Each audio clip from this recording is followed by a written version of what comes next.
Hello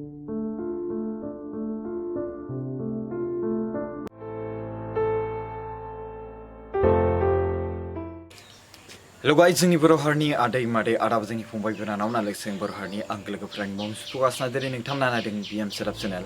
खुलुमबाय जों गासिबो बर' हारिनि बेफार फालांगियारिफोरखौ आंनि गोसो गोरबोनिफ्राय लोगोफोर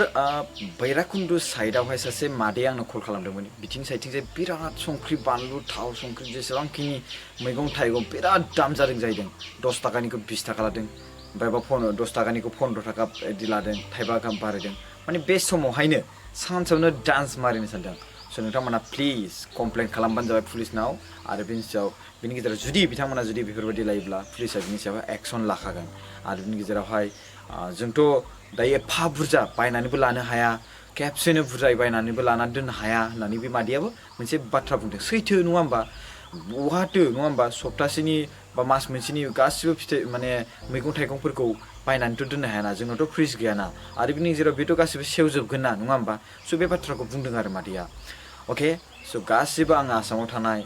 बर' हारिनि बेफार फालांगिफोरखौ बुंनो सानो कि नोंथांमोनाबो जुदि सोरबाफोर बेफोरबायदि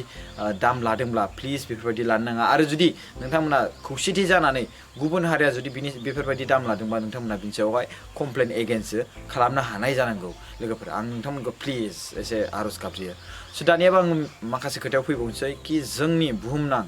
दासिबांहाय बे भाइरासआ साग्लोबना दङ आं खोन्थानि 199 कान्ट्रिसआव दायो 199 कान्ट्रिसनि गेजेरावहाय मोननै इन्टारनेसनेल शिप बेयावहाय बे भाइरासआ साग्लोबबावबाय मोनसे दंखायोमोन बाट दासिबांहाय मोननै जाबाय मिथिबायना मोनसेया जादों ओरैनो सिगांनिथ' आं बुंखादोंमोन डायमन्ड प्रिन्सेस ओमफ्राय दानिया मोनसेया जाबाय हलान्ड आमेरिकान एमएस क्रुइज शिप बे जाबाय आमेरिकानि नामाव ओमफ्राय बेयावबो दायो माने एफेक्ट जाबाय बे भाइरासआ बेयावबो बारहैबाय माने साग्लोबहैबाय दानियाबा आङो बिराद माने ब्रेकिं निउस बायदि होनना बुंजायो बिराद गिख्रांथाव निउस होनना बुंजायो कि आमेरिकायाव एसेबांल' खमथारमोन 8,000 माने 10,000 ना बेसेबांबाल'सोमोन बिराद खममोन मा जाखो बे साननैनि गेजेराव हरजों हर बारनानै बेसेबां साग्लोबबाय 1,03,798 जाबाय अ माय गड आसुरित ओमफ्राय बिनि गेजेरावहाय गासै दिनैनि दिनावहाय बे गोदान केसा जाबाय 18,363 वर्ल्ड रेकर्ड दासिबांहाय 5,000 6,000 बिदि जादोंमोन बाट आमेरिकायाव खेबसेनो बे साननैनि गेजेरावनो मैयाजों दिनैथ' दासिबांहाय 18,363 जाना दं दासिबांहायनो बे फुङावनो जोंनि बे इण्डिया फुङावनो मिथिबाय वर्ल्ड रेकर्ड ओमफ्राय बिनि गेजेरावहाय गासै सुबुङा थैदों 1,693 मिथिबाय 1,693 बिसोर मानसिफ्रा थैदों ओमफ्राय बिनि गेजेराव गासै टटेल दै ओमफ्राय दिनैनि दिनाव थैनाया दासिबां दिनैनि दिनाव थैनाया 398 मिथिबाय 398 बाट जोंनिथिंजाय फुं जायोब्ला बिसिनिथिंजाय मोनाहाङो बेफोरबायदि आरो मोनाबिलि जाहाङो बेफोरबायदि आरो ना बिनि गेजेरावहाय इटालियावहाय गासै गोदान केसा दिनैनि दिनावहाय 5,909 आरो बिनि गेजेरावहाय गासै थैदों 9,134 ओमफ्राय बिनि गेजेरावहाय दिनैनि दिनाव थैदों 919 नुदों एसेबां साग्लोबगासिनो दङ आं बे जाबाय फुरा वर्ल्डआव हाइएस्टआ जाहैबाय बिसोरनो मोनथाम रेंकआव दोननायाव हिसाबै आं बुंसै USA आवनो 1,03,798 जाना दं इटालियाव 86,498 जाना दं चाइनायाव 81,394 जाना दङ बिसोरो माने बिसोरनि कान्ट्रियाव बेबायदि साग्लोबना दङ जोंनि भारतनिखौ आं बुंनि जोंनि भारतआवबो गोबां साग्लोबसारनानै जाबाय बारायलांगासिनो दङ 300निफ्राय 400 400निफ्राय 500 500निफ्राय 600 600निफ्राय 700 ओरैबायदि गिख्रंथाव बारायना दङ इण्डियायाव गासै टटेल बे भाइरासआ साग्लोबना दङ माने गासै 27 स्टेटआव जोंनि भारत हादरनि सिङावहाय गासै बे भाइरासआ साग्लोबना दङ 27 माने स्टेटआव माने हादोराव ओमफ्राय बेयाव गासै टटेल जोंनि भारतआव दङ कनफार्मा 897 माने 887 ओमफ्राय दिनैनि दिनाव गोदान केस मोननाया जाबाय 160 दिनैनि दिनाव बे फुङावनो दिनै भारतआथ' दिनैनि फुङाव बे समाव आरोना बे समाव 160 मोननानै दङ गासै टटेल थैनाया जाबाय 20 माखासेखौ दोनखुमादोंबो जानो हागौ बेखौथ' जों मिथिया नङा होमबा गासै टटेल दासिबांहाय माने बेखौ फाहामनानै रिकभार खालामनाया जादों 73 ओमफ्राय बिनि गेजेरावहाय दासिबांहाय आरो जेसेबांखिनि दंबावो बे जाबाय 794 माने 794 मिथिबायना बिराद गिख्रंथाव जोंनि नर्थ इस्ट साइडआव मोननै स्टेटआव जाना दङ बे जाबाय मिज'राम आरो बिनि गेजेरावहाय बे जाबाय मा होनोमोनलाय जोंहा दाख्लैसो आं मोनसे बुंदोंमोन ना मणिपुर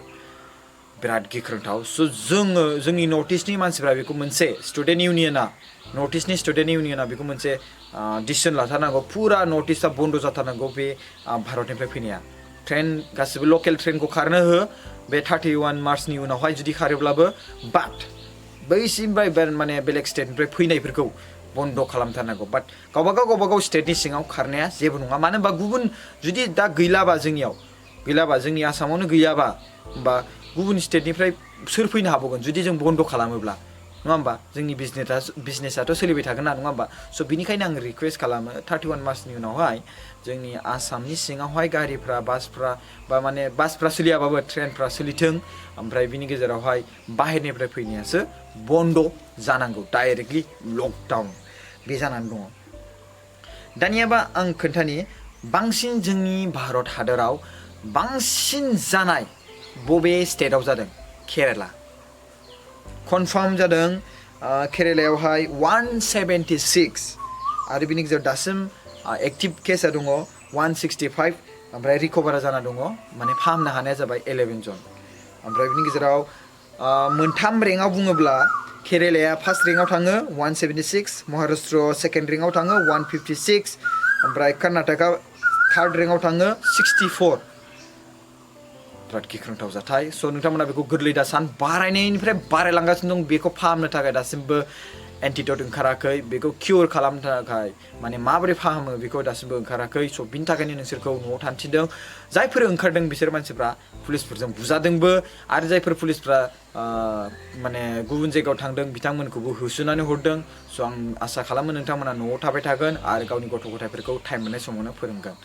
खुलुमबाय आं नोंथांमोननि सिगाङाव गोदान आपडेट खालामगोन आं बे बाथ्राखौ बुंनो सानदों कि बे सिलचराव थानाय 7 जन गथ'फोर जाय आं मुंफोरखौबो मख'नो हादोंमोन मैयाहाय बिसोर गथ'फ्रा गोबां मोजाङैनो थासिगोन मानो होनोब्ला बिसोरखौ माखासे स्टुडेन्ट इउनियना सिलचरनि स्टुडेन्ट इउनियना आखायाव लादों बिसोरखौ मैया नायनो फैबाय ओमफ्राय बिनि गेजेरावहाय दा जोंहा थानेश्वर बसुमतारी एमएलए सारजोंबो रायलायदों बिसोरो सार्कोल अफिसाव रायलायदों बिसोरनि थांनाय बेबस्थाया दिनै जानो हागौ गोबां गोजोनथाव खौरां थेंक इउ स' माच आरो नोंथांमोना जेब्ला न' मोनहैयो अब्ला नोंथांमोना जोंनो खबर हरबानो जाबाय आं बैसोर सुबुंफोरखौ आरज गाबज्रियो जों जाहाथे जोंनि चेनेलाव सुबुंफोरनो दैथायहरनो हायो थेंक इउ स' माच आरो जायफोर मदद होनायनि थाखाय जायफोर डनेसन होनायनि थाखाय खुलुमबाय